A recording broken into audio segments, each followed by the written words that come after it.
So what is up there, YouTube? So a couple of weeks ago we did a video on the coral care guidance on the Hamo coral. So if you guys have not watched that video, I've left the video description right above. So today we are going to talk to you guys about the Euophilia genus as well, but today we will be talking to you guys about the torch coral. So before we start with this torch coral care video, right? So if you guys been liking this type of coral care videos that we've been doing for you guys, right, do hit the like button, share the video out, and always please do subscribe to our channel. So we will be doing a lot more of such coral care videos for you guys to learn more and then to be able to understand your corals more. So let's head back to the topic and let's talk to you guys a little bit more about torch coral. So torch coral is part of the Euophilia genus with the Hamo and the frog spawn. So torch by far is also one of the top favorites, but then they are also one of the hardiest coral to take care of compared to the Hamo and the frog spawn.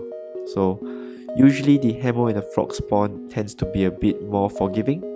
Those guys actually can withstand parameters more, and they are able to withstand low lighting, low flow, so forth and so on.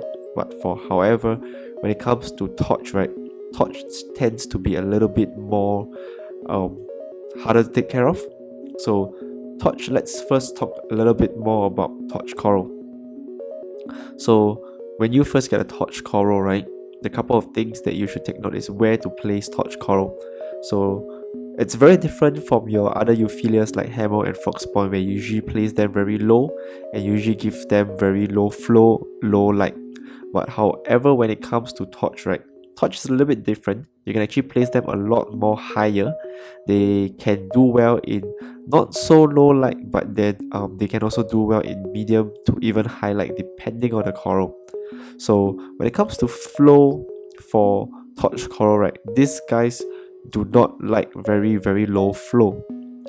The reason being so, right, so torch coral, you do not want to blast them with a lot of flow as well, but then you need to give them a little bit more flow compared to your Hamo and your frog spawn. So if you catch your flow correctly, right, torch coral will look amazing because that torch coral, they actually have this very long strainy kind of anemone tentacles that they will spread out. So with very low flow, right, they will look very ugly because they will tend to all drip and drop down.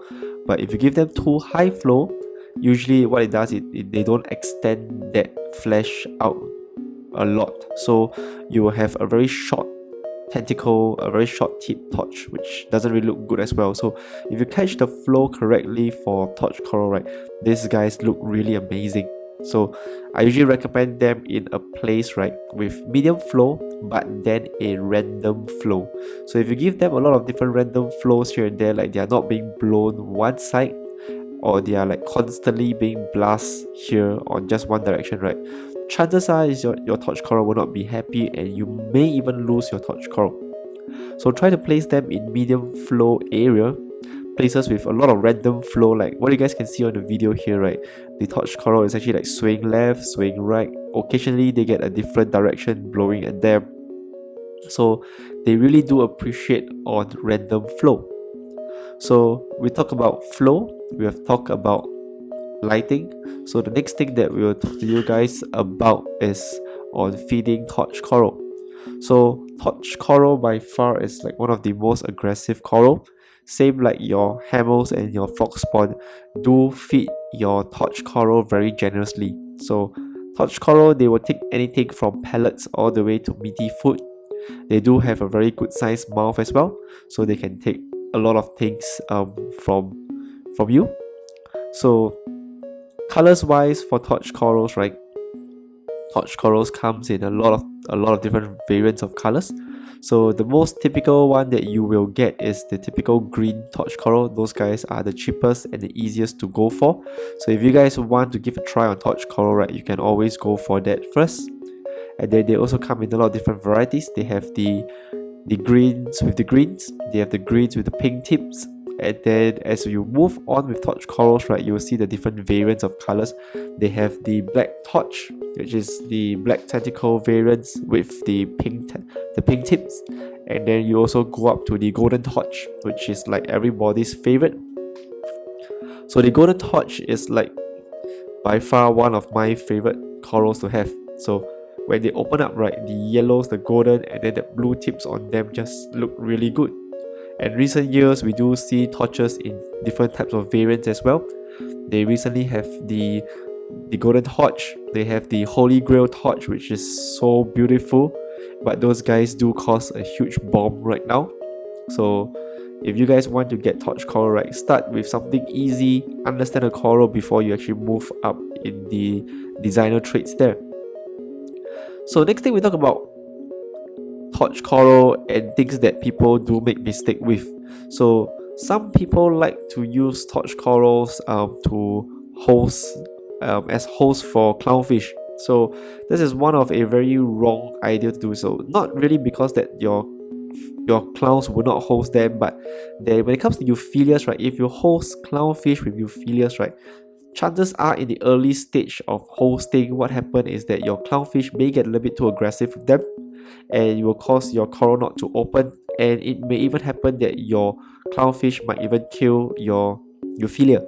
So it really depends. I've seen many aquariums with clownfish hosting euphyllias, but then this is something that you should not use. If you say you don't want to get anemone and you want to use this as a substitute, right, chances are if you're trying this for the first time, right, you really need to observe very well and see how your clownfish behave with it.